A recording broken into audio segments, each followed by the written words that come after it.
Ay, ayan nga mare, nakauwi na isang bata at may kasamang kalaro. Tingnan niyo na may ginagawa, oh. At yan, nakalambiti na pala, oh. At magugulat pa nung makita ako.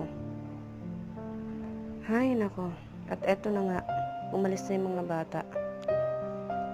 Kaya ayan, maglalabang muna ang person. Ay, nako. Ayan nga, mare. Bumalik. At ayan, nakikipag-away sa loob. Nagmamadali na nga ako dyan, mga mare. At syak, hindi ko na naman yan matatapos, mare. At ayan, minamadali ko na nga. At syak, tatayo na naman ako. Ayan na nga, tatayo na ako, mare. Dahil nakikipag-away na. Ay. At ito na ang inabutan ko, mare.